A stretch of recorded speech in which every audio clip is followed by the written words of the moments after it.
জানিয়ে দিচ্ছি ডিসকভারি প্রধান শিরোনাম, সাথে আছে আমি মোহাম্মদ নিজামুদ্দিন। প্রধানমন্ত্রী শেখ হাসিনা বলেছেন, আওয়ামী লীগ সরকার ক্ষমতায় আসার পর থেকে মৎস্য সম্পদের টেকসই উন্নয়ন ব্যবস্থাপনার জন্য আন্তরিকভাবে প্রচেষ্টা চালিয়ে যাচ্ছি। আর্থসামাজিক উন্নয়নের জন্য এই খাতটা অবদান রাখতে পারে সেই ব্যবস্থাও আমরা নিয়েছি। আমাদের টেকসই স্বাস্থ্যসম্মত পরিবেশ বান্ধব মৎস্য সম্পদ আহরণ, সংরক্ষণ এবং মৎস্য চাষ সম্প্রসারণের দিকে বাস্তবসম্মত উদ্যোগ গ্রহণ করা প্রয়োজন, যা আমরা করছি। আজ দুপুরে রাজধানীর বঙ্গবন্ধু আন্তর্জাতিক সম্মেলন কেন্দ্রে Bangladesh international aquaculture and sea food show এর উদ্বোধনী অনুষ্ঠানে তিনি এসব কথা বলেন। আওয়ামী লীগের সাধারণ সম্পাদক এবং সড়ক পরিবহন ও সেতুমন্ত্রী ওবায়দুল কাদের বলেছেন, শিক্ষা প্রতিষ্ঠান বন্ধ ঘোষণার পর শিক্ষার্থীদের পরিবর্তে বিএনপি জামাত তাদের পুরনো আগুন সন্ত্রাস নিয়ে মাঠে নেমেছে। এই সন্ত্রাসী গোষ্ঠী শিক্ষা প্রতিষ্ঠানকে নিরাপদ জায়গা হিসেবে ব্যবহার করে ইতিমধ্যেই নৈরাজ্য সৃষ্টি করেছে। বৃহস্পতিবার ধানমন্ডিতে আওয়ামী লীগ সভাপতির রাজনৈতিক কার্যালয়ে আয়োজিত এক সংবাদ সম্মেলনে তিনি এসব কথা বলেন। কোটা সংস্কার আন্দোলনকারীদের সঙ্গে সরকার আলোচনায় বসতে রাজি বলে জানিয়েছেন আইনমন্ত্রী আনিসুল হক। বৃহস্পতিবার জাতীয় সংসদ ভবনের টানেলের নিচে সাংবাদিকদের একথা জানান তিনি। মন্ত্রী বলেন, আন্দোলনকারীদের আলোচনার প্রস্তাবকে স্বাগত জানায় সরকার। আমাকে ও শিক্ষামন্ত্রীকে দায়িত্ব দিয়েছেন প্রধানমন্ত্রী। ওরা চাইলে আমরা আজকে এই আলোচনায় বসতে রাজি আছি। সরকারি চাকরিতে সব ধরনের কোটা সংস্কারের এক দফা দাবিতে শাটডাউন কর্মসূচির অংশ হিসেবে রাজধানীর কাকরাইল মোড়ে অবস্থানে এসে শিক্ষার্থীরা বৃহস্পতিবার দুপুর 1টার দিকে Wills little flower school and college কাকরাইলের আশেপাশে এলাকায় ছাত্রছাত্রীরা কাকরাইল মোড়ে সড়কে অবস্থান নেন। ফলে কাকরাইল মালিবাগ বিজয়নগর পল্টন এলাকায় যান চলাচল প্রায় অচল হয়ে পড়ে।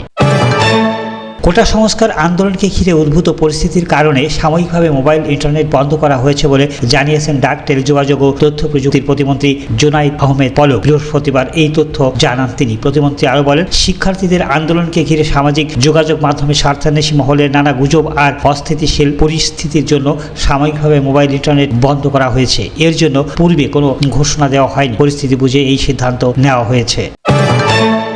সরকারি চাকরির ক্ষেত্রে কোটা সংস্কারের দাবিতে আন্দোলনরত সাধারণ শিক্ষার্থীদের মুক্তির সন্তান বলে মন্তব্য করেছেন বিএনপির সিনিয়র যুগ্ম মহাসচিব রুহুল কবির রিজভী। তিনি বলেন, শিক্ষার্থীরা দেশের মানুষের স্বপ্নের বিপ্লব গড়ে তুলেছে। দেশের আপামর জনসাধারণ শিক্ষার্থীদের পাশে আছেন।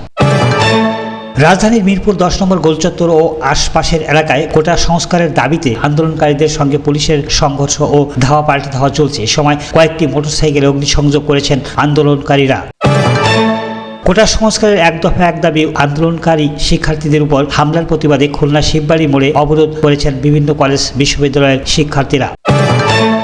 বৃহস্পতিবার সকাল থেকে শিক্ষার্থীরা সড়কে অবস্থান নিয়ে বিক্ষোভ করতে থাকেন। অবরোধের কারণে শিববাড়ি মোড়ে খুলনা যশোর মহাসড়ক, শিববাড়ি থেকে সোনাডাঙ্গা ময়লাপোতা রূপসা সড়কে যান চলাচল বন্ধ হয়ে যায়। এদিকে কমপ্লিট শাটডাউনে খুলনায় বিজিবি মোতায়েন করা হয়েছে। নিরাপত্তা নিশ্চিত করতে মাঠে রয়েছে পুলিশ। শিববাড়ি মোড়ে পুলিশের সজোয়া যান রয়েছে।